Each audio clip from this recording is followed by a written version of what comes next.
Bonjour tout le monde et bienvenue dans la discussion ça, bienvenue dans la série Mardi Doc qui c'est une série film avec une série discussion sur film, donc film documentaire principalement que nous fait chaque mardi à 10h. Nous fait ni en discussion et puis à 10h tout chaque mardi, il y a un film qui est disponible pendant 2 jours pour le public là qui a regardé et lien pour joindre film ou joindre ou joindre sur Facebook focal sur site focal là, m'a tout dit nous qui ça c'est mardidoc.eventive, eventive.org, côté que nous allons joindre un nouveau film chaque mardi, et puis le film que nous allons regarder jeudi, c'est le film qui est Les Apatrides, que Michel Stephenson a fait et qui était sorti en 2020, ça veut dire pas tant longtemps, et qui parlait de dénationalisation dominicain qui fait avec des parents haïtiens en République dominicaine, et donc il parlait de sentence, non, de contexte en République dominicaine, il parlait de l'histoire tout, puisqu'il mettait événements dans l'histoire que de pays au partagé. Et sans plus attendre, nous allons présenter Michel Stephenson qui est là avec nous. Donc Michel, merci un pile de ce que vous là. Et donc Michel Stephenson, réalisatrice, Litou est juriste ou avocate, en tout cas, qui était spécialisée sur questions de droit moun. Et donc, c'est une thématique tout que lui vraiment adressé un film Lio. Lui fondé en production qui est le Rada Film Group avec Joe Brewster. Il collaborait un peu avec un peu de médias et puis chaîne télévision aux États-Unis, notamment il participait dans une série qui est The Conversation du New Yorker, et puis il y a plusieurs films que il a fait. Il y a 2 films qui ont remporté un pile prix avec eux, une qui est les American Promise et puis Stateless, donc Apatride, film que nous avons regardé à partir de jeudi. Merci un peu, donc Michel, de ce que vous là. C'est des présentations tout court que moi fait parce que sinon nous allons prendre tout le temps la donne. Nous allons faire le même exercice pour Edwin. Ça va facile. Et donc Edwin, par raison, donc un peu le monde qu'on est en Haïti, évidemment, tout par rapport à tout le travail que vous avez fait, qui c'est en tant que membre du clergé, qui c'est en tant que consul, en tant qu'ambassadeur en République dominicaine. Et puis, depuis l'année, c'est 2004, tu vas corriger si je me trompe, et où tu as créé Fondation Zilé, qui c'est une fondation qui réunit Haïtiens et Dominicains sous question justement relations entre 2 pays pour essayer combattre et discours anti-haïtiens qui gagnent l'autre bord et tout qui portait, qui c'est dans l'État, qui c'est dans le mouvement ultranationaliste, ou après c'est valoriser toute relation diaspora capable de gagner avec Haïti. Et puis tout essayer de rendre l'État haïtien tout responsable de citoyens liés qui à l'étranger, particulièrement en République dominicaine. Avant que nous plongions dans la discussion, nous allons regarder le trailer film là, comme ça, et nous sommes capables de gagner un petit coup de jet sur le film que nous allons rejoindre sur Eventive.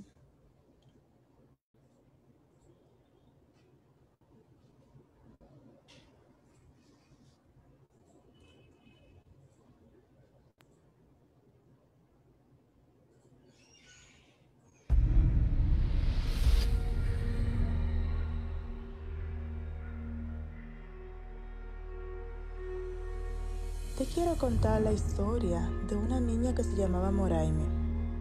En una noche oscura de octubre, Moraime tuvo que esconderse. El dictador Trujillo decidió limpiar la raza y solucionar el llamado problema haitiano.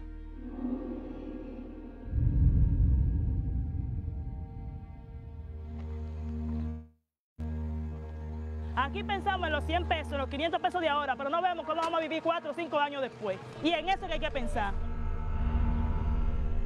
Los haitianos aquí y los dominicanos aquí. Lo queremos mucho, lo queremos mucho.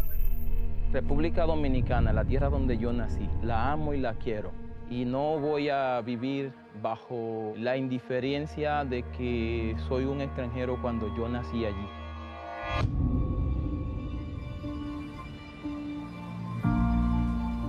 Llego al Congreso, así como he venido hoy a pedirle el voto,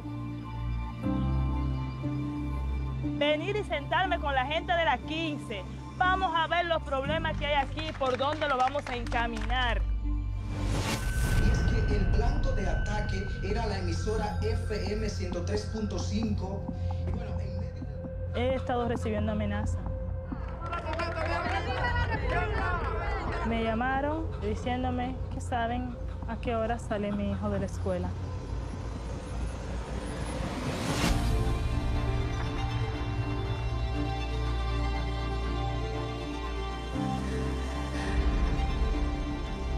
De nosotros depende que esto cambie. Yo me siento orgullosa de ser una dominicana de ascendencia haitiana. La gente del Batey puede romper los límites que nos dicen que nosotros no podemos atravesar.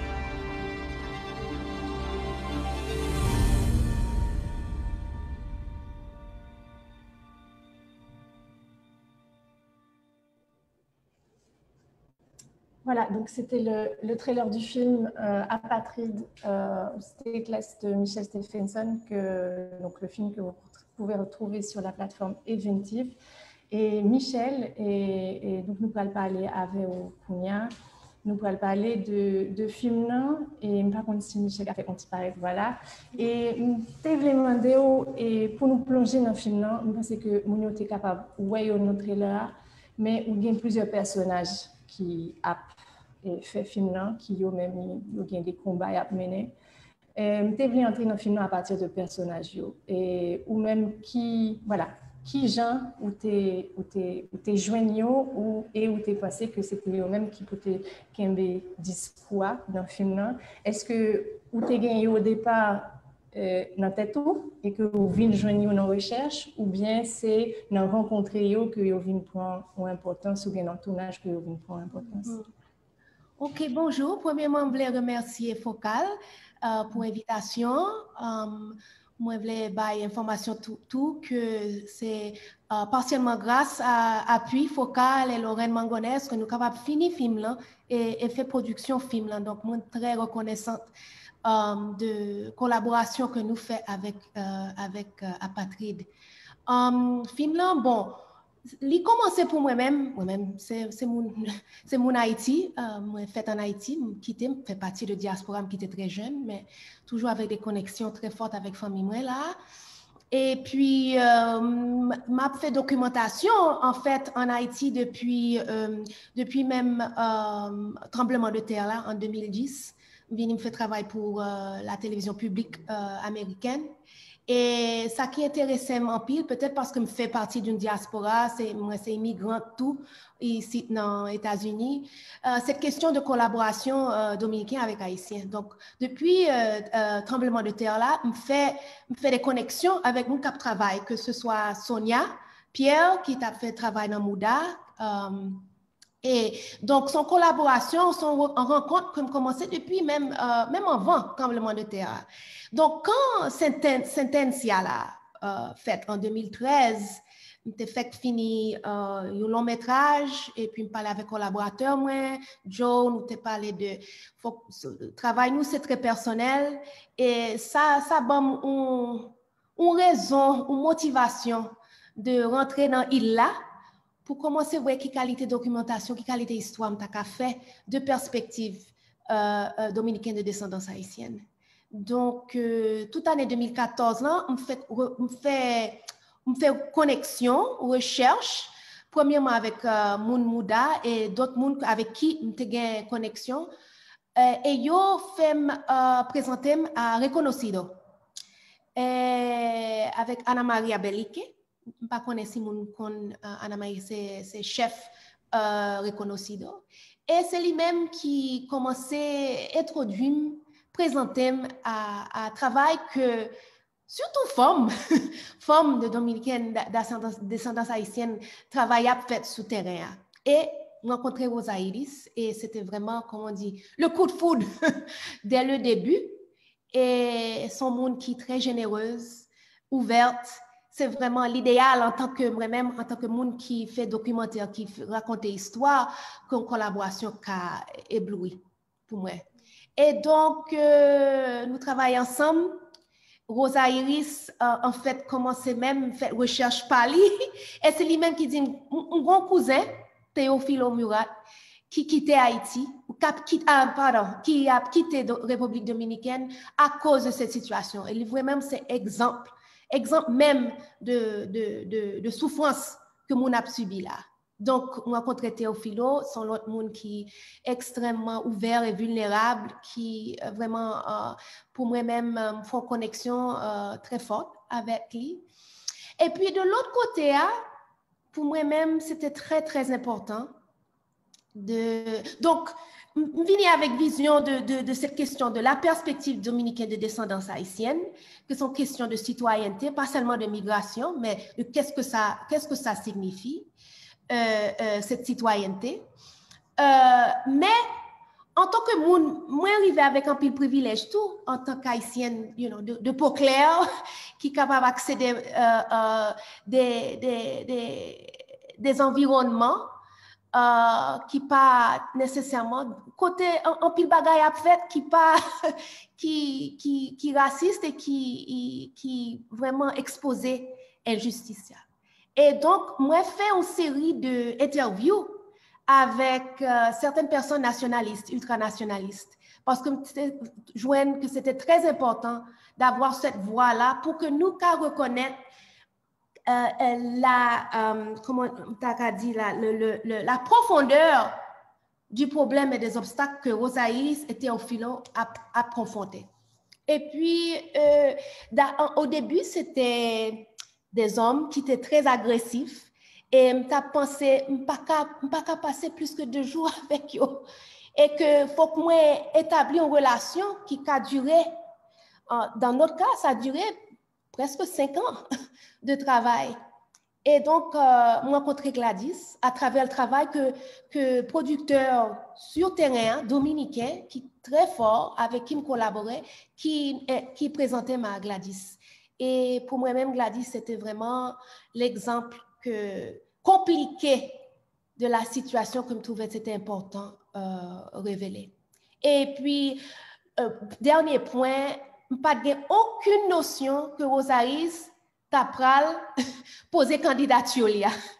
Mais en 2016, comme nous t'avons tourné, ça fait partie du travail d'observation que nous faisons en tant que documentaliste, Rosa Iris dit, yo mandem que me poser candidature et m'a fait. Et donc nous suivi ce canal avec Rosa Iris et ça nous a révélé encore plus d'éléments compliqués que fait face en fait les personnes de descendance haïtienne en République dominicaine. Oui, c'est ça, parce que pendant le film, donc, nous avons suivi Rosa Iris qui a fait campagne pour les députés. Est-ce que vous avez un petit peu plus raconter-nous qui ça qui travaille, qui ça qui bataille, en fait, et que Rosa Iris a mené chaque jour? Qui ça nous a fait? Bon, Rosa Iris, quand l'homme rencontré, il était en formation avocat. Et je pense que la profondeur de son travail, c'est le jour à jour avec monde qui fait en République dominicaine, de parents haïtiens, qui gens li ka gen papier d'une façon légitime à travers les trous qui se trouvent bureaucratiques pour que yon ka gen yon qualité de reconnaissance en tant que personne, littéralement, pour que yon ka joindre travail, pour que yon ka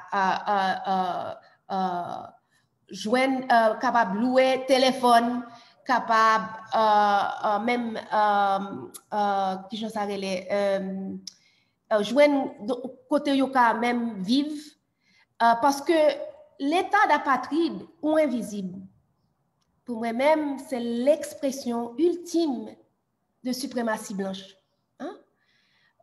Ou pas qu'à faire plus que rendre le monde invisible, que il pas quand même joindre travail, il pas reconnu en relation à l'État.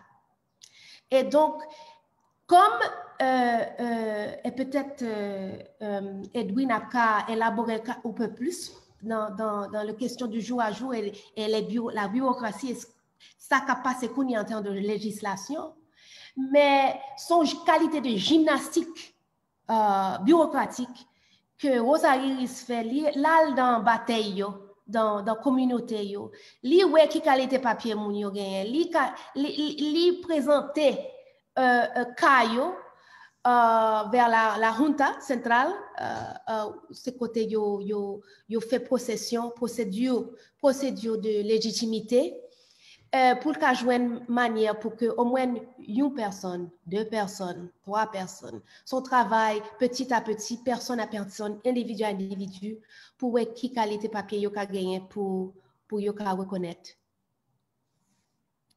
Oui, donc c'est effectivement un gros travail que nous voyons tout que par rapport à personnage Théophilo, que le fait de statut d'apatridie, il fait qu'on a bien toute difficulté pour le bataille, pour le droit. Donc c'est une grosse question qu'il a discuté entre lui-même avec Rosa Iris, parce que monsieur tellement gagne des contrôles tout le temps, que même pour venir essayer de demander les papiers, il devient très compliqué. Et je voulais justement expliquer un peu ce qui passait en 2013. La Cour suprême dominicaine décidait que certificat, acte de naissance, pas légitime encore. Et ils ont fait le rétroactif à 1927. Donc, ça joint plus de 200 000 personnes qui étaient gays, acte de naissance, ils viennent visible d'un jour à l'autre. Et bon, le gouvernement posait législation, mais nous, avec Théophilo, que malgré que les gays, même, il y a un moment qui est dominicaine, même avec ça, il n'y a pas qu'à jouer un papier. Oui, non, parce qu'ils ont même dit que c'est pas maman, il n'y a pas qu'à faire ça, etc. C'est tout une gestion administrative qui pas marché pour des gens qui déjà sont dans une situation de précarité, qui viennent mettre sous ça. Et donc, effectivement, puis on parle de 133 000 personnes qui perdent la nationalité par rapport à sentence 2013. Là, nous allons parler plus de ça avec Edwin, mais si vous voulez ajouter un seul bagage que je voulais ajouter, et ça c'est par rapport à l'histoire. Hein? Et c'est par rapport à, en tant qu'artiste, réalisatrice, pour moi-même, c'était très important de trouver une manière de mettre en contexte Massacre 1937, massacre contre Dominicains de descendance haïtienne, contre migrants haïtiens, contre Dominicains qui ont pour foncer. Et mettre ça en tant qu'acte de génocide, que nous pas gain reconnaissance dans cet hémisphère en ce qui concerne cet acte, hein? L'hémisphère de l'Ouest. Nous parlons de 1937, donc intégrer une histoire d'une jeune fille qui est Moraime à partir d'un livre qui inspirait, qui est Le massacre de Passapie. Et pour pouvoir faire cette connexion que ça, Rosa Iris a combattu Kounia, c'est le même bagaille là, mais qui prend une manifestation différente, que son continuité de l'esclavage, on a dit, d'une déshumanisation, acte de violence, et dans ce contexte qu'on y a, son acte de violence bureaucratique. Et justement, nous parler sur ça, nous entendons que dans des autres interviews, tu parlé tout que apatridie aujourd'hui, c'est une sorte de réactualisation de l'idéologie qui permet ce génocide là. Nous parler de qui gens ont été faits et réaliser l'histoire ça dans le film parce que c'est vraiment un procédé cinématographique que tu as utilisé. Et pour faire ça, donc dans le film nous avons 3 types d'images, nous t'a dit. Nous avons une image de génocide qui retournait, évidemment, les filmer nous plus dans et de rêves, d'imaginaire qui retournait sans cesse, ou pas qu'on est qu'il est là pour retourner, mais il est toujours là, il fait le sentir là. Gagner évidemment parcours personnage que nous suivons avec une caméra très proche de yo, que pas gagné fait sous lui forcément, même si il y a une caméra qui accompagne yo. Et puis, gagner image politicien, côté que là, il y a l'autre traitement toujours, côté que image, vraiment un filtre, ou est que il y a une sorte de distance que vous mettez dans l'image, en description tout presque, et puis qui c'est dans l'image, qui c'est dans le son. Est-ce que vous pouvez dire qui j'ai été vu fait tout choix ça par rapport à ça où tu voulais dire? OK. Pour moi-même, c'était comme si nous avions 3 niveaux de narratif. Et au niveau politicien, c'est en question de propagande. De propagande et de cette violence médiatique. Côté, il y a une qualité histoire qui n'est pas vraie, mais qui présentait, c'est la propagande, et c'est la propagande qui violence. Donc, nous devons faire un traitement artificiel, pixelé, je ne sais pas qui je dis ça, en pointille, et pour que nous absorber ça à un niveau inconscient, de cette propagande. Et puis, nous avons fait une juxtaposition très intentionnelle entre vérité que Rosa Iris et Mouna avec qui il a travaillé, qui est très présent.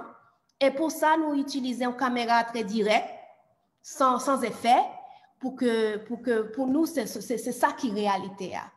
Ensuite, il y a l'autre plaine là, que c'est plaine Moraïmé, ce rêve, cet imaginaire, cette aspiration, son genre de fable aussi, qui aide nous procéder, qui aide nous interpréter, pas accepter, mais process, je ne sais pas comment j'aime pas dire ça, process la violence d'une façon de démontrer résilience et résistance. Mais aussi pour moi-même, cette question de narrative, de cette relation Haïti à République dominicaine, c'était très important d'injecter un peu l'imaginaire qu'Haïti représentait.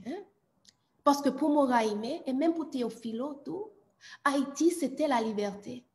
Haïti, c'était destination, côté respect, côté liberté, la référence pour le monde noir, et pour très physiquement pour Moraïmé et pour Théophilo.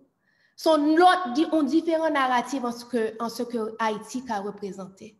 Que son fuite, mais son marronnage contemporain. Côté montagne Haïti, c'est la liberté. Et pour moi-même, c'était très important un peu mix up, challenge, défier la perception que nous gagnons de pays noirs. Oui, c'est ça. Et puis tout, parce que il y a des côtés où dit que ça a passé aujourd'hui en République dominicaine, bon, dans le monde tout, mais en République dominicaine par rapport à ça, par rapport à la sentence, par rapport à la relation à Haïti, c'est une lutte, on guerre entre, c'est pas une guerre entre des faits, entre ça qui est passé, c'est une guerre entre des discours. Gain qui prend un peu de place, gain l'autre qui prend moins espace. Nous avons retourné un petit cal sous Gladys, quand même, qui c'est un personnage suspect qui était difficile pour Havel tout le temps. En même temps, il est très contradictoire. Enfin, contradictoire, il n'est pas contradictoire, mais de temps en temps. Non, mais de temps en temps, il prédit quand même, nous-mêmes, nous sommes toujours en fraternité avec Haïtiens. Ça veut dire, même les que tu as une occupation américaine, ils ont bataille avec nous, etc. Mais que ils bataille la caillou, après ça, il faut retourner la caillou, etc. Éviter, nous, ayons une entreprise pour aller joindre des côtés que Haïtiens y avec des fondations qui courent, etc. Mais nous, tout que, oui, les anti-gens pas tellement organisés, en tout cas, nos gens là fonctionner. Oui, quelle est la question? Non, que si vous dit un petit cas plus qui j'ai été fait aller ensemble avec Gladys, mais tout qui ça vous pensez de ça? Parce que quelque part, il paraît, par rapport à la force que le nationalisme a gagné sous politique et anti-haïtienne, il y a un côté, il paraît inoffensif, tout. Oui, mais c'était ça le point. Bon, il y a deux choses que m'a exprimé Kounia. L'un, c'est travail moi fait, c'était justement parce que Gladys ta ka voisine moi. Gladys ta ka ma tante moi. Son complication de la manifestation de la haine, que n'a subi tout côté Kounia, Et donc, il présentait inoffensive, mais au fond, il est très dangereux comme son idéologie. Donc, c'était vraiment une manière pour nous d'absorber la profondeur de la haine et que nous pas vraiment connaître qui j'en monde pensait et que action yo très dangereux. Et dans le terme de Gladys, pour nous-mêmes, nous avons un gros travail pour faire sur l'île là, hein, en ce qui concerne notre reconnaissance de notre africanité, de deux côtés de l'île là. Hein. Et Gladys, le lit dans le miroir, il n'est pas ouais que c'est une femme noire. Donc, il y a, comme on dit en anglais, cognitive dissonance, il y a une façon que suprématie blanche marchait, que nous pas qu'à nous dans le miroir là, et que nous commettre violence contre monde pas nous. Donc, son travail très fait. Mais pour moi-même, Gladys, c'était très intentionnel, ouais, que c'était cette fémininité, cette délicatesse, cette façon de parler nous entoure et qu'il faut que nous vigilants. Donc, tu as une autre bagaille que tu voulais dire à propos de Gladys. Oui, et donc, pour moi-même, c'était très difficile. Hein, les journées que je passais avec elle, le mois quitté, on passait un jour, un demi-jour en détoxification mentale et émotionnelle. Donc, il n'est pas facile. Mais, je dis nous, au très début, pour moi-même, ça me voulait faire vraiment, que je n'ai pas réussi à faire, c'était que je voulais un personnage dominicain de descendance haïtienne de Pau-Clair en République dominicaine. Et il y a une personne en particulier avec qui j'ai essayé de permettre, parce que leur expérience est complètement différente. Hein? Et il y a une personne avec qui j'ai collaboré, commencé une relation qui n'a pas de problème même en ce qui concerne reconnaître passeport, toute bagaille. Mais lorsqu'on joue avec le pouvoir, c'est un peu plus difficile d'exposer la vulnérabilité ou d'exposer une façon plus authentique, c'est pas le terme, mais franche de dialogue, et ça n'a pas marché. Et donc, en même temps, tu as fait recherche sur ultranationaliste et nous fait histoire là avec Gladys. Parce que ça sont l'autre complication de ce qui se passe sur l'île qui, pour moi-même, c'est très important, mais bon, en tout cas, avec le temps... Expliquez plus exactement qui complication ça. Bon, il y a un système de caste qui existe sur l'île, non? En République dominicaine, en Haïti, système d'élite, hein? Où ces lois ne s'appliquent pas, ne s'appliquent pas, où il y a le pouvoir, où il y a l'argent, où il y a la peau claire. Et donc, je voulais interroger ça un peu, mais ça demande encore beaucoup plus d'énergie, de pouvoir, comment on dit ça? Peel the onion. Et donc, et je pense aussi que, en tant qu'une personne de la diaspora, l'accès n'était pas aussi facile. Et voilà ce que je voulais dire. Pour Gladys aussi, lorsqu'on parle avec les ultranationalistes, il y a, pour moi-même, me fait comparaison avec une religion, hein? Qu'il y a une foi dans cette façon de voir le monde que ou pas qu'à convertir moun yo, ou pas qu'à convertir yo. Et Gladys même te dit, moi voulais raconter histoire moi. Bonne parole là, bonne place pour me raconter, m'a montre. Et même que l'homme t'a fait tournage là avec lui, pas même besoin de demander plus que une ou deux questions.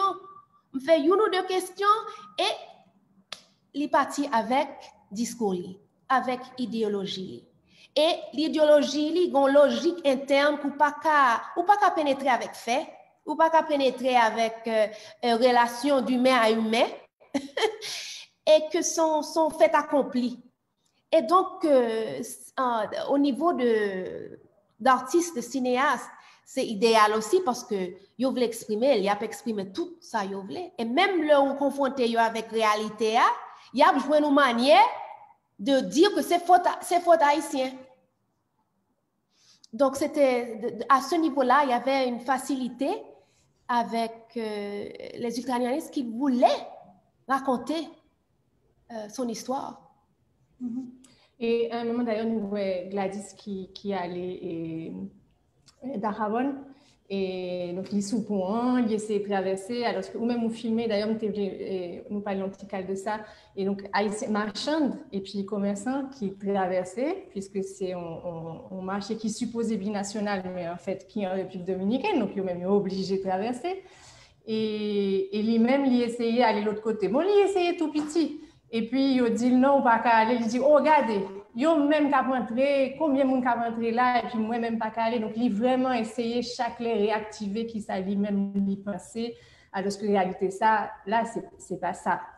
Donc, ou même tout, j'ai l'impression que Jean t'a filmé Mounio qui t'a traversé justement.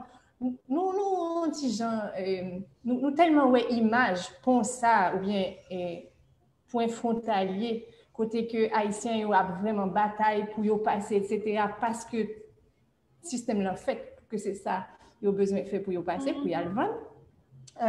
Nous avons mais j'ai l'impression que vous avez un petit gens éviter scène de bataille, ça, même si nous avons qu'à traverser. Oh oui, oui, absolument. Encore, c'est une question de qui narrative n'a exprimé. Et nous voulons combattre les stéréotypes qui existaient et montrer une alternative. Donc oui, c'était très, très intentionnel de notre côté. Et dernière question, et puis après, on a posé quelques questions à Edwin, et puis après, nous allons retourner ensemble si vous avez n'importe quelle intervention que vous voulez faire ou capable, évidemment. Est-ce que le film a été montré en République dominicaine déjà? Et si oui, qui retourne que vous avez joint, et sinon, pour qui ça, et puis qui vit que le film n'a pas le gagné en République dominicaine? Bon, avec la pandémie, tout bagage a changé. Tout bagage a changé. Le film là sorti première là, était supposé dans Tribeca 2020 à New York. Ça n'a pas fait. Mais nous allons le faire en juin. Nous allons refaire première là en Tribeca avec quelques présentations sur place, respectant les distances sociales. Et nous pour moi-même, pour nous-mêmes, c'était très important d'intégrer collaboration Reconocido pour que yo décide qui gens yo voulait présenter film là. Et nous en moment de planification qu'on y a avec Elena Lorac et Anna Maria pour ouais qui meilleur moment, meilleure façon de présenter film là parce que il y a un pile bagaille délicat tout dans film là qui requiert une planification, une stratégie à travers distribution en République dominicaine. Donc, nous en phase de planification avec Reconocido, nous pouvons faire présentation en République dominicaine. Ok, merci un peu Michel. Donc, vous va prêter avec nous et nous allons parler avec Edwin par exemple. Par contre, si le cas fait paraître. Dans le film, nous voyons que Rosa Iris lui-même l'a fait campagne à un moment donc pour devenir députée. Et nous voyons que la marché de tous côtés. Et en République dominicaine, quand même, tu as gagné et un mouvement citoyen de revendications. Il y a plusieurs revendications populaires qui ont participé dans le changement gouvernement qui était fait et donc avec une nouvelle équipe qui est arrivée en juillet 2020. Dans le film, nous voyons tout que Rosa et Iris, par rapport au travail qu'elle a fait pour l'accompagner, et dominicaine d'ascendance haïtienne qui perd une nationalité pour rejoindre papier, nous voyons qu'elle a subi un pile attaque. Et il y a un nombre que les plaints un pile sous lui, c'est que l'autorité n'a pas dit rien par rapport à menaces que l'on recevoir, menaces de mort, menaces pour le point de Simouni, etc. Alors, Edwin, nous devons parler avec sur le fait que, est-ce que avec changement équipe au pouvoir en République dominicaine, nous voyons quelques évolutions. Alors, bien sûr, Peter nous va parler de l'affaire mue que vous voulez construire, etc. Mais est-ce que nous voyons avec une équipe plus progressiste, Andy, qui t'a fait un pile promesse, qui après que tu fini élu, tu es allé dans des batailles, tu as dit que tu as travailler sous pension et ancien travailleur de Cannes, etc. Est-ce que ouais un changement par rapport à la question apatridissa? Bon, alors merci et de l'opportunité et à Focal, m'a profité féliciter Michel pour excellent travail et que le fait à travers de Apatride et son documentaire, son film, et qui est important pour nous et pour la cause et que nous avons lutté pour en République dominicaine, pour de meilleures conditions de vie, pour l'intégration sociale et politique de la communauté dominico-haïtienne. Et Jean Gawel et Jean Fimna démontré, et avec intervention que Michel Saudguin là, nous comprenons qu'il y a une grande différence entre nos communautés haïtiennes en Amérique du Nord ou bien en Europe, mais particulièrement en Amérique du Nord, côté que seulement aux États-Unis, nous avons près d'une quarantaine d'élus. C'est des gens qui participaient librement dans la vie politique et dans la vie politique américaine. D'ailleurs, les candidats, et ça sont un élément très très important, les candidats à des postes électifs, candidats américains à des postes électifs, dans un pays ça, ils sont obligés de voyer des signaux clairs vers les communautés minoritaires, vers les communautés de migrants. Parce qu'on connaît qu'il y a un vote tout parmi ces communautés de migrants. Donc, ils sont obligés de démontrer et leur esprit d'inclusion et ils allent chercher vote parmi les communautés de migrants, que ce soit nous-mêmes haïtiens, d'autres latinos, même dominicains, inclus même dominicains. Donc, en République dominicaine, sont réalités totalement différentes. Effectivement, on voit que les acteurs politiques, ils allent chercher votre nom, ils connaissent nous exister. Mais cependant, ils ont tant coup, ils ont et qui remet en dame, mais c'est en cachette. Ils parlent les gens connaissent. Donc, c'est pratiquement le même genre.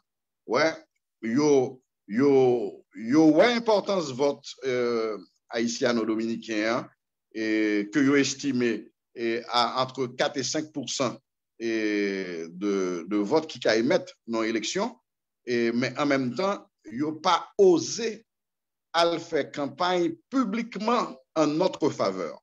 Donc, le discours politique en République dominicaine, et en ce qui a trait à la communauté haïtienne, aux dominico-haïtiens, et son discours qui était quand même un discours très limité. Ouais, c'est très peu d'acteurs politiques et même d'acteurs sociaux qui ouvertement a parlé de l'intégration sociale complète, de l'intégration politique complète des immigrants ou bien des dominico-haïtiens. Maintenant, et en rapport à changement politique que nous sommes là en août passé, donc nous avons une rupture réelle et d'une administration qui lui-même a une sorte de mariage, ouais, il était un mariage avec les groupes ultranationalistes. L'homme dit mariage, là, m'a parlé là de alliance politico-électorale qui scellait depuis les années 90. Ouais. Donc, à travers de accords ça yo, de alliances électorales et politiques ça yo. D'ailleurs, alliance ça a été faite autour d'une figure importante pour la communauté haïtienne, importante pour la République dominicaine, qui était relé Peña Gómez. Donc, ça que Rosa Iris a souffert, je ne dis là, il était beaucoup plus grave dans le cas de Peña Gómez et pendant la décennie des années 90, surtout l'Oltevin paraît comme une vraie option de pouvoir. Donc, bon moment crivé, il y aura que effectivement Peña Gómez qui arrive au pouvoir. Donc, à ce moment-là, eh bien, il a été déclenché toute une campagne haineuse. C'est la campagne haineuse la plus sauvage que nous avons en République dominicaine justement après 1937. Donc, il a été démontré, alors les groupes ultranationalistes et les acteurs politiques qui étaient en face Peña, et donc, il a voulu faire quoi que si Peña Gómez est arrivé au pouvoir, eh bien, monsieur pral faire une nouvelle unification de l'île. Moi, ça a son mot clé dans le discours ultranationaliste. C'est alors, on dit que soit unification, soit fusion. Depuis on parlait de bons rapports entre Haïti et la République dominicaine, depuis nous parler de rapprochement, de renforcement des liens, eh bien, ça immédiatement fait tout cheveux dans la tête ultranationaliste monter, parce qu'il y aurait quoi que depuis qu'il y a un bon rapport entre deux peuples, entre deux pays, donc, bon danger de fusion. Bon danger, c'est ça que a toujours dit, c'est ça que a toujours dit, que bon danger de fusion, et fusion, ça a, il commence fait pour eux, il commence fait déjà à travers des flux migratoires. Donc, et ils reconnaissent, et longtemps dans le monde, qu'on a dit, ou bien qu'on l'autre ultranationaliste a parlé, ils dit que fusion, il clair que l'IPAP qu'a fait, et même Jean ça été fait sous boyer, parce que de façon, en termes logistiques, ouais, si on prend les forces armées, on a comparé et à la République dominicaine face à Haïti en termes de forces armées. Donc, nous déjà connaissons que Haïti est bien pas une capacité de forces armées pour le temps et on dit prend possession du territoire dominicain. Ouais, donc, c'est totalement irréaliste. Penser à une fusion, penser à une invasion. Mais cependant, il dit que l'invasion a déjà commencé à travers des flux migratoires. Et c'est pour ça que ils campé aussi fermement contre la présence haïtienne. Donc, cette administration, même leur marqué rupture, parce que pas gagné une alliance avec les ultranationalistes qui fait que le PRM, qui est le Parti révolutionnaire moderne, arrive sous pouvoir. Et donc, ou pas senti ça, bon, pas de gain. Et donc, ça, c'est son premier élément de cette rupture. Donc, ultranationalistes, ils ne sont plus au pouvoir en République dominicaine. Après 16 ans d'affilée et 20 ans que accumulé, parce que c'était mon premier 4 ans et que Lionel Fernandez l'a fait. Et ensuite, nous venons gagner le PRD, le Parti révolutionnaire dominicain, avec Hipólito Mejía. Donc, le PRD vient perdre du pouvoir. Le PLD, le Parti de la libération dominicaine, restait 16 ans d'affilée sous pouvoir et il est arrivé justement influencer la gestion de la chose publique, influencer la politique face à Haïti et face à la communauté migrante et face aux dominico-haïtiens jusqu'à ce que, eh bien, nous vînes tomber dans ça que Michel t'a déjà parlé de lui, et le nouveau génocide, son génocide civil qui fait en 2013. Donc tout ça, eh bien, c'est des actions, entre guillemets, à succès. On bien dit entre guillemets à succès des groupes ultranationalistes pendant cette période de 16 ans d'affilée qui a été fait et avec une présence importante et influente dans différentes sphères de l'État dominicain. Mm-hmm. Donc, du coup, par rapport à ça, et là, nous avons appris que, par exemple, Medina lui-même fait un mandat, les que les pas gain pour répondre avec ultranationalistes, tu prend quelques mesures qui étaient pour régulariser, bon, on nomme de monde qui est très petit, mais quand même que l'ité senti, l'ité gain les mains libres pour quand même essayer de corriger quelque chose. Par contre, si c'est vrai, tu as bien mettant des l'idée au soulier, mais ça veut dire tout que quelque part, gagner des politiciens qui, s'ils n'ont pas d'impression ça, tu as fait en l'autre genre par rapport à la question haïtiano-dominicaine peut-être. Mais du coup, vous faites dire que l'ultranationaliste n'est pas dans le gouvernement aujourd'hui, nous t'étendons à faire proposition pour construire un mur. Alors, qui ça veut dire, par exemple, proposition ça? Est-ce que ça veut dire que même si l'ultranationaliste pas dans le gouvernement, quelque part, il y a un discours, il y a une idéologie obligée de marcher avec pour capable de faire des barrières? Est-ce que c'est à ça lui répondre? Est-ce que c'est une intention toute bonne? Qui est capable de comprendre ça? Oui, bon, on dit que c'est quand même malheureux que construction mur. Alors, l'annonce a été faite et l'annonce a été faite après toute une campagne des ultranationalistes. D'ailleurs, nous voyons que la dame dominicaine lui parlait de ça. Il parlait de ça dans le documentaire. Là. Donc, il a toujours dit ça. Il a toujours promouvoir que pour eux, la solution passe par la construction de murs. Donc, le coup, il y a des autorités, un gouvernement établi, eh bien, finit par annoncer que l'Ibral construit mieux. Donc, c'est quand même malheureux de voir que c'est une victoire pour les groupes ultranationalistes. Parce que ta bataille pour lui, il est arrivé joindre. Maintenant, les explications offertes par les autorités en rapport à ce barrage, en rapport à ça que vous voulez faire, ouais. Et bon, c'est pour contrôler les flux migratoires, c'est pour contrôler les flux même de marchandises. Il y allait jusqu'à dire que Haïti construit en partie de mur déjà du côté de la frontière de Elias Piña Belader, ce qui est vrai.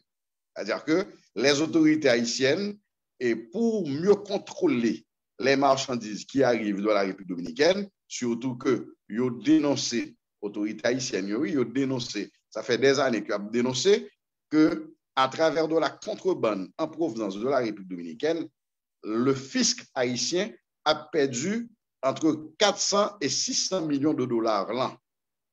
Donc, il y a eu à chercher mécanisme pour, dans les points officiels de passage, pour mieux contrôler ces marchandises en provenance de la République dominicaine, la contrebande en provenance de la République dominicaine. Donc, pour te contrôler dans la zone de Belader, ils ont construit un mur. Construit un mur pour ça. L'autorité dominicaine a dit, et comme deuxième élément d'explication à la construction de ce barrage ou bien de ce mur, que il y a près de 23 km qui est déjà construit. Il y a 23 km qui est déjà construit, il y a 33 km qui sont fin construits et à la fin de cette année, si mémoire ne m'a pas fait défaut. Donc, que l'autorité de pays mette d'accord pour construire des pans de murs, pour construire des barrages spéciaux ou spéciaux dans des zones clés de passage, soit d'êtres humains ou bien de marchandises. Donc, son bagage comme Dadou qui, en dehors de propre contrôle, pas nous-mêmes dans la société civile.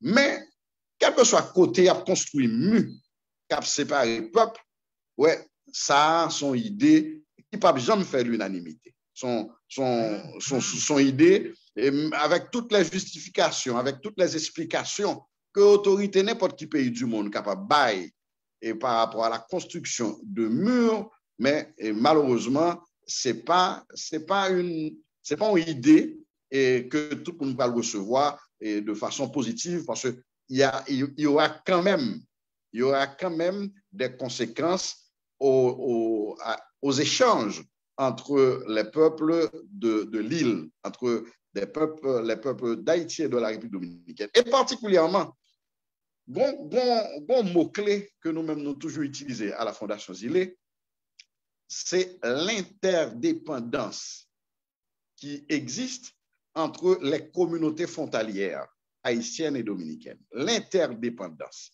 Interdépendance, ça, et nous capables de façon palpable dans la vie quotidienne des communautés frontalières.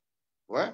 Et sur le plan commercial, si nous recevons effectivement des produits de première nécessité de la République dominicaine et qui est extrêmement important pour nos communautés frontalières et pour d'autres zones d'Haïti, mais cependant, si commerçants dominicains n'ont pas arrivé à écouler produits sur le marché de Ouadamette ou bien à travers de leurs clients de la zone du Nord-Est, eh bien, ces commerçants de Darabon ou de toute la région du Cibao, il a fait crash.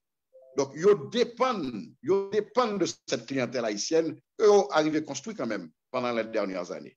Et notez well que les effets de la fermeture de la frontière, malgré que ils te permettent marchandises passer pendant la pandémie, au début de la pandémie, mais cependant, ça a affecté quand même les échanges commerciaux entre les deux pays. De notre côté, si il y a un barrage que le diable fait, un mur que a construit, et ça va l'affecter, et on dit le va-et-vient quotidien qu'il y a entre les communautés frontalières. Et ça a lui-même son va-et-vient et qui est important pour des deux côtés. Donc, va-et-vient, ça, il gagne des fois des connexions familiales, affectives, il gagne des fois des intérêts, intérêts de type commercial. Mais c'est la vie à la frontière, c'est la vie quotidienne à la frontière.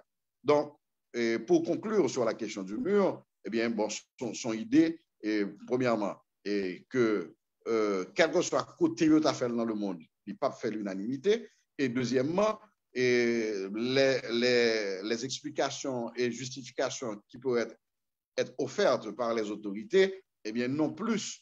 Et en pile, on a dit que ça ne peut pas arriver à résoudre un problème qui est créé par des flux migratoires non régularisés.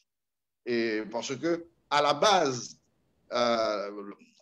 jusqu'à présent, ça que nous avons comme élément fort, c'est que il y a une certaine complicité de la part de monde qui est responsable, qui a responsabilité de vigilance de la frontière, soit du côté haïtien, soit du côté dominicain. L'homme où nous passé sans document, eh bien, c'est parce que gagner, ça aurait le trafic de personnes. Et pour qu'il y ait trafic de personnes, il faut qu'il y ait un niveau de complicité des deux côtés de la frontière. Donc, le mur de Trump ou bien tous les barrages de type électronique implémentés par les États-Unis à la frontière avec le Mexique, pas arriver jusqu'à présent, mettons contrôle strict ou bien éliminer totalement ces flux migratoires irréguliers. Bon, au contraire, et là, pendant les dernières années, nous venons gagner des flux migratoires beaucoup plus importants avec ces caravanes de migrants qui proviennent depuis l'Amérique centrale. Donc, on gagne des caravanes de migrants qui passaient plusieurs frontières pour y atterrir juste au Mexique et du Mexique pour y faire pression pour y rentrer vers les États-Unis. Donc, le mur ne peut aucunement, le mur ne peut aucunement garantir à la République dominicaine un contrôle total de ces flux migratoires et en provenance d'Haïti. C'est ça. Et puis, pour nous retourner dans le dossier FIMNA, et puis question apatridie, donc FIMNA été fait, donc t'es filmé déjà depuis en 2016, il est filmé sur plusieurs années. Qui actualité qui gagne par rapport à dossier apatride en République dominicaine, je dis, est-ce que gagne des perspectives par rapport à Patrie des Mounio? Est-ce que gagner des nouveaux mouvements cap bataille et pour Mounio? Dis-nous un petit peu plus sous l'actualité de ça. Bon, un premier élément que nous avons partagé, Maud et chers amis sur le panel et tout l'autre monde qui suit nous à travers les réseaux sociaux, c'est que l'ACNUR, le Bureau des Nations Unies pour les réfugiés en République dominicaine, et ça fait depuis 2013, depuis la sentence, depuis l'arrêt 168-13, et il a élaboré une liste de personnes affectées par l'apatridie. Donc, d'ailleurs, cette liste, et justement, c'est l'ancien président Medina qui demandait lors de ce discours que, en partie, Michel reprend dans le documentaire, dans le film. Donc, l'ISA, jusqu'à présent, en élaboration, on connaît que il y a des cas que probablement le ACNUR, qui est le HCR, et probablement qu'a envoyé aux instances concernées de l'État dominicain, mais travail ça, la continue. D'un côté. D'un autre côté, il y a quand même une campagne permanente et un engagement qui kembe de la part de la société civile, de la part des ONG, des fondations et qui dans la communauté haïtienne sur la question de l'apatridie et pour continuer à sensibiliser les autorités concernées. Mais moi-même, m'aller jusqu'à dire qu'il faudrait même reprendre un dialogue formel avec l'autorité, avec les nouvelles autorités. C'est que le problème il existait jusqu'à présent. Donc, pourquoi il y a une solution définitive à la situation moun qui concernait, moun qui affecté par la problématique là. Donc, moi, je crois que faut que tu aies un travail très spécial qui fait et d'implication des nouvelles autorités pour rechercher une solution définitive à la question de l'apatridie. Bien sûr, il doit tenir compte de l'arrêt et tribunal constitutionnel là, parce que c'est problème ça que l'ancien président Danilo Medina a gagné. Et d'ailleurs, c'est peut-être ça que l'IT cherche une solution un petit peu salomonique avec l'arrêt 164 et 160. Son l'autre arrêt que le devine prend, que le devine promouvoir, et pour reconnaître la nationalité et des personnes porteuses d'un document de l'État dominicain. Donc, tout le monde qui était déjà un document de l'État dominicain, il a fini par reconnaître Mounsayo, quoi que tu as pile difficulté dans certains cas, mais la grande majorité est arrivée quand même joindre une sorte de confirmation de leur nationalité dominicaine. D'un autre côté, nous connaissons très bien qu'il y a quand même... Une chose là, pour clarité, mais ils ont été obligés d'être enregistrés dans un livre séparé. Ce n'est pas une complète citoyenneté qui leur a été rendue, non? Oui, donc il y a deux groupes concernés, Michel. Et moi-même, je connais des gens, je connais des Dominicains d'origine haïtienne et qui ne sont pas obligés à inscrire dans notre registre spécial. Ouais? Et donc, il y a tout droit, il y a jouissance de nationalité et sans grand inconvénient. Bon, je ne sais pas si c'est à travers de contacts spéciaux que vous faites ou bien de parrainage d'un monde quelconque, mais il y a des cas précis. Maintenant, il y a la question de l'obligation de la naturalisation, que son bagage que nous pas d'accord même avec lui, mais comme nous, même Rosa Iris, tu es obligé à sensibiliser mon sur ça, parce que sans ça, il y a un arrêté sans aucun document. Et la question de l'apatridie, c'est tellement réel, c'est-à-dire que l'irréel, vu que les personnes affectées par cette situation, il n'y a pas aucune façon légale pour qu'ils joignent un document de la part du pays d'origine de leurs parents. Ouais, parce que yo pas de fête en Haïti. C'est parents qui te fait en Haïti. Il y a des fois c'est grands-parents qui te fait en Haïti. Mais la loi sur la nationalité, la constitution en Haïti, pour moun juif d'ailleurs. Nous-mêmes qui dans la diaspora, Michel, eh bien, nous avons droit à la nationalité haïtienne. Petit, nous avons droit à la nationalité haïtienne, même le nous avons fait à l'étranger, oui. Mais il faut qu'on prouve lien sanguin avec Haïti. Donc, dans la majorité des cas concernés par cette situation en République dominicaine, nous n'avons pas qu'une façon légale que vous pouvez prouver que grand-papa et grand-mère sont haïtiens et il a demandé à Haïti de nationalité haïtienne et pour ne pas arrêter apatride. Donc, comme techniquement, sur le plan administratif et sur le plan légal, il n'y a pas de façon pour le faire. Donc, c'est ça qui vient rendre vraiment apatride. D'un côté, la République dominicaine dit qu'il n'y a pas de droit à cause de l'arrêt 168-13. D'un autre côté, Haïti lui-même pas qu'à recevoir parce que n'y a pas qu'à prouver le lien sanguin que y a avec Haïti. En République dominicaine, nous expliquons la situation ça, nous expliquons le temps dans les médias, comme dans nos démarches, dans nos contacts avec les autorités, pour nous dire très clairement cette question de répéter, parce que même il y a la Constitution, nous, pour répéter, et pas bon ici, en République dominicaine, que non de bon monde d'origine haïtienne ou déjà une nationalité. Oui, c'est vrai, c'est consigné dans la Constitution haïtienne. En effet, mais cependant, il y a toute une procédure administrative. Et procédure administrative, ça, depuis qu'on n'a pas arrivé à faire, depuis qu'on n'a pas qu'à faire, donc, il a tombé dans l'apatridie.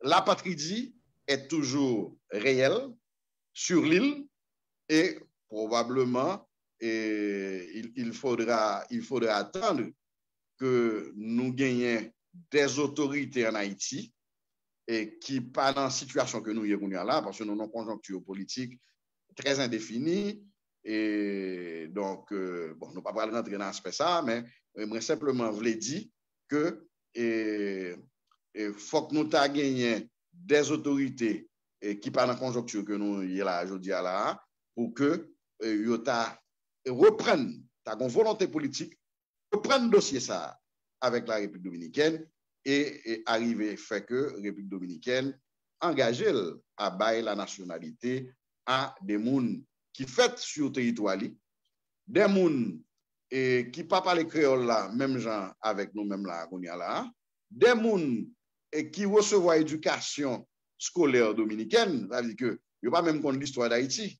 Il n'y a pas contre l'hymne national d'Haïti. Donc, c'est l'hymne national dominicain que vous apprenez à chanter dans l'école. Et c'est l'histoire, c'est la culture dominicaine, même le cagon mixage, ouais, mais c'est beaucoup plus la culture dominicaine que vous adoptez parce que c'est un territoire dominicain que vous faites et que vous senti, vous dominicain, vous senti que vous dominicain. Donc, son thème qui est pendant, Et nous allons une question publique là, donc le public là a posé des questions sur Facebook et puis quand Christophe Condio a essayé de ramasser les questions, et invité Michel pour lui parler de tout.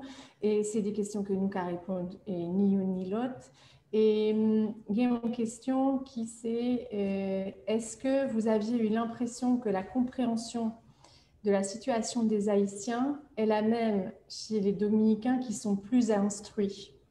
Donc, dans les classes intellectuelles, j'imagine, est-ce que l'anti-haïtianisme est aussi fort dans cette catégorie de personnes qui sont peut-être plus éduquées, qui sont à l'université, je ne sais pas.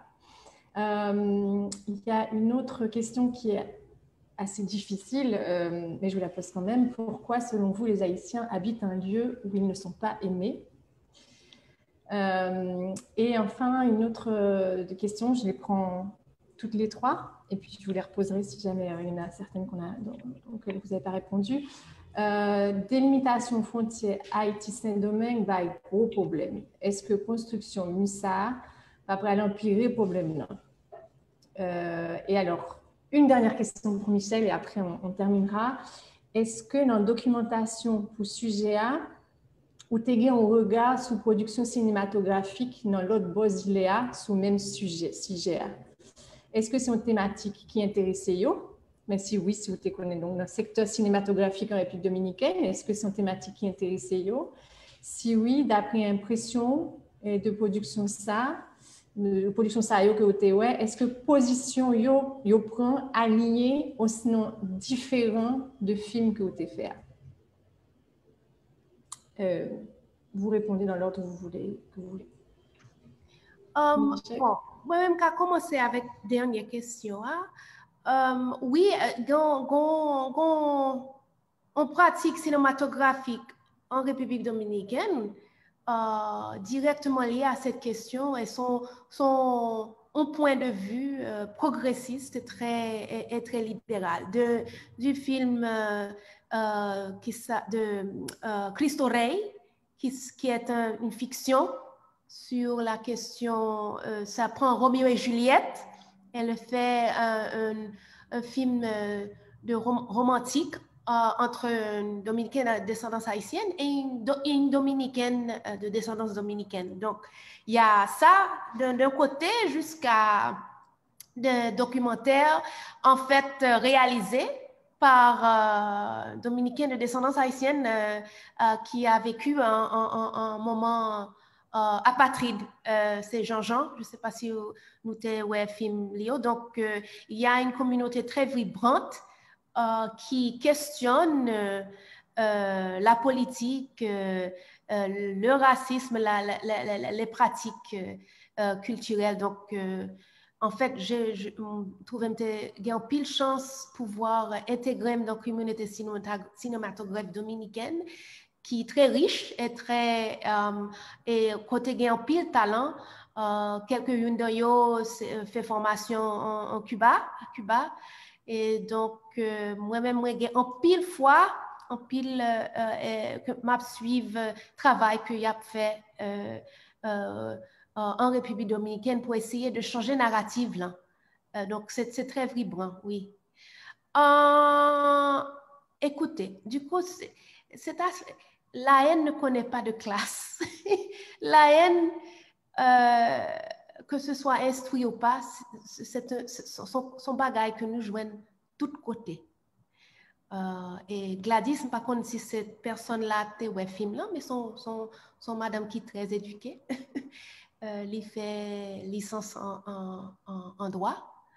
Et donc, pas son bataille que n'a fait à tout niveau d'éducation, d'instruction. Sont questions qui sont beaucoup plus grandes que ça. Et cette question de suprématie raciale, de cette capitalisme racial, c'est global. Ça, son bagage voulait refléter tout que République dominicaine, Haïti, cette relation, son bagage qui n'est pas particulier à l'île. N'a subi ça ici aux États-Unis, en Europe, il y a un problème, au Brésil, sont l'autre manifestation de cette haine et qui traverse toute classe, toute instruction. Il y a 2-3 doctorats et il y a besoin de manière de faire argument raciste que nous ouais. Donc, pas quoi que ça a changé au niveau de l'instruction. Qui c'est qui était l'autre question? Il y a un bagage que je voulais dire sur l'affaire mur là. Sont l'autre outil de propagande. Parce que je connais très bien tout que bagage n'a pas changé. Son bagage, son encore l'autre narrative qui a poussé pour apaiser certaines personnes, mais l'exploitation main-d'œuvre là a continué de même manière là. Donc, ce sont l'autre outil de propagande. Je ne me souviens pas de l'autre question. Je pense que c'était bon la question de savoir pourquoi les Haïtiens habitent un lieu où ils ne sont pas. Ok, bon, ça a à voir avec cette question de main-d'œuvre. Et c'est une relation Haïti, République dominicaine, en fait, quand nous pensons imaginairement, est-ce que cette frontière existe vraiment? Est-ce que c'est à l'intérêt de qui que cette frontière existe? À l'intérêt des élites? Hein? Comme toute frontière, c'est une question de pouvoir. La frontière, c'est une manifestation de pouvoir. La citoyenneté, c'est une manifestation de pouvoir. Qui peut l'avoir, qui ne peut pas l'avoir, qui peut manipuler les lois, qui ne peut pas les manipuler. Et la migration, nous ne quittons pas notre pays parce que nous le voulons, non? Que ce soit problème économique, que ce soit problème racial, que ce soit problème politique. La migration, c'est à un niveau global. On se déplace parce qu'on est obligé de se déplacer. Et c'est une question de survivance humaine, non? Et ça sera encore plus parce qu'en plus de ça, il y a la question climatique où il y a des endroits où on ne peut même pas vivre, en fait. Et cette vague, ces mouvements nomadiques de communautés humaines ne changera pas. Donc, il faut lutter où nous sommes. Il faut lutter où nous sommes. Et je veux vraiment, les gens comme Rosa Iris, comme Elena, comme Anna Maria Bellique font un travail que nous devons appuyer à 100%, le travail d'Edwin, tout le monde. C'est très important sur place qu'on essaie de faire le changement que nous pouvons sur place, où on se trouve. Merci Michel. Effectivement, pour le monde qui peut regarder le film depuis les discussions ça a fini, et on va voir effectivement Rosa Iris qui a un discours extrêmement fort sur ces batailles que nous-mêmes nous avons pour mener, si nous ne pas mener, les pièces ne pas faire pour nous. Et Edwin, où tu voulais réagir avec les questions qui étaient posées, si vous voulez m'affronter aller. Bon, c'est simplement renforcer ça que Michel fait dit là. L'anti-haïtianisme, c'est un courant idéologique. Ouais. Et pour un courant idéologique, c'est des intellectuels qui élaborent, qui définissent courant ça. Et ça, nous gagnons depuis Trujillo. Donc, c'est Trujillo qui t'a fait appel à des intellectuels, justement, pour définir et il vient renforcer une sorte d'anti-haïtianisme historique. Et donc, c'est cette on dit la sortie dans niveau ça et l'arrivée dans niveau populaire. Mais dans niveau populaire, le n'a regardé pour nous et façon que haïtiens avec dominicains cohabiter dans les quartiers populaires ou que convivialité normale, ouais.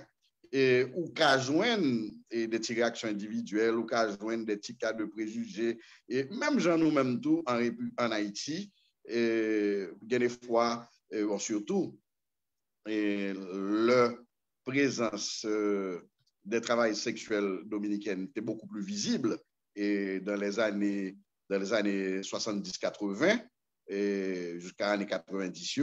Donc, tu as un pile de préjugés dans la société haïtienne, et même par rapport à couple mixte, c'est-à-dire que l'on garçon haïtien ou présenté par les familles ou que sont dominicaines qui fiancées. Donc, ça a provoqué des réactions du côté haïtien, ou joindre ça tout en République dominicaine. Mais cependant, et on dit de façon beaucoup plus large, bon convivialité et dans les quartiers populaires et dans la zone frontalière entre les communautés haïtiennes et dominicaines. Donc, ce discours, son secteur minoritaire qui kembel et cette prédication de la haine, et il vient de différents, on dit, et de différentes entités ou bien de différents secteurs, anti-secteurs minoritaires. Ça. Par exemple, vous avez dans l'église, par exemple.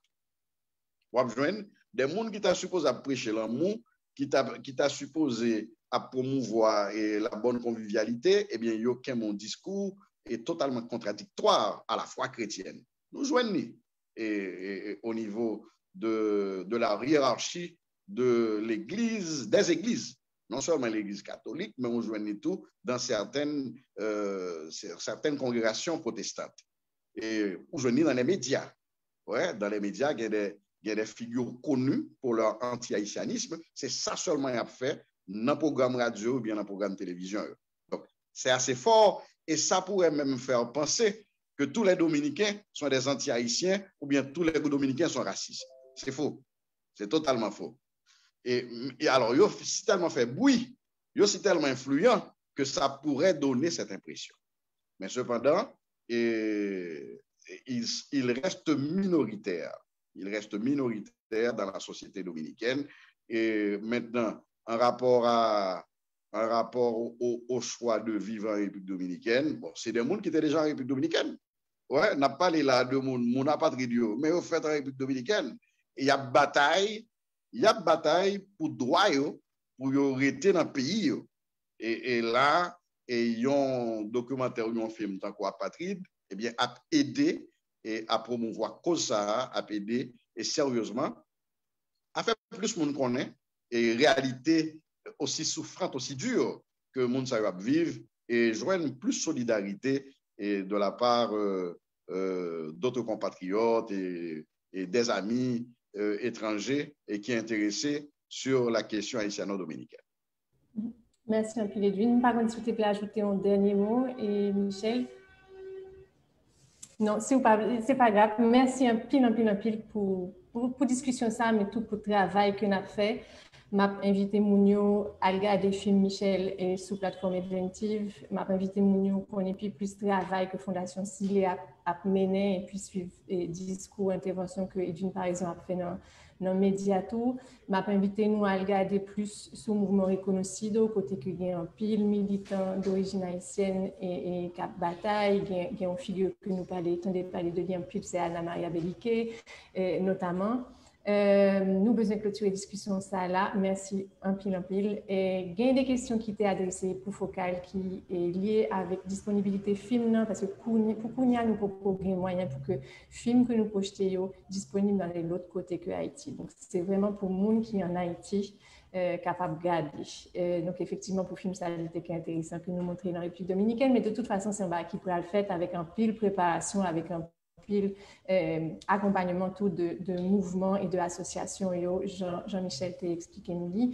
Donc, film disponible pendant 2 jours, jeudi matin à 10h. Donc, courrier à regarder. Je remercie l'équipe technique qui travaille avec Jodia, avec Claude Julioto, Leslie Rock Duperville, Patrick Amazon. Je remercie Carl Foster Condio. Je dis nous que le prochain film que nous allons gagner, c'est Congo Lucha.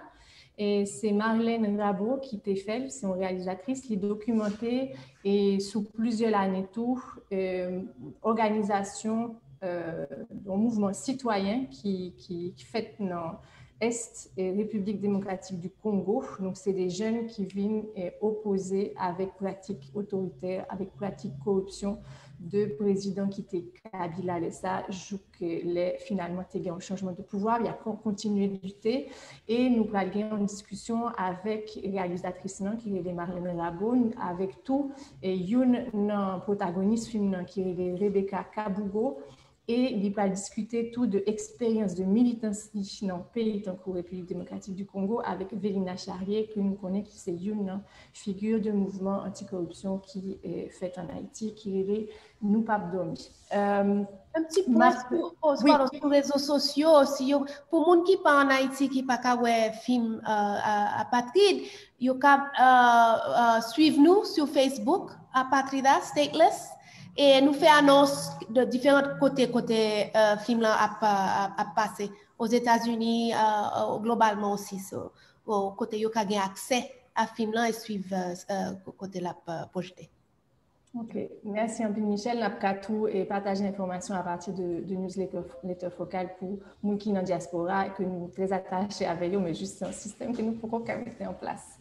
Je remercie toutes les pages qui étaient cross-postées discussion ça, et donc Chocarella, Ticket Magazine, Association KIT, Top Haïti, Star TV, Visa FM, Haïti Demain, Bibliothèque Monique Calixte, Centre culturel Catherine Denham, Bibliotap-Tap, le compte débat focal et Harold Kurlander, American Corner. Merci un pile et puis nous semaine prochaine pour l'autre discussion et puis pour l'autre film, mais film ça nous gagnons 2 jours pour nous regarder. Merci un pile. Bye bye. Merci beaucoup. Merci.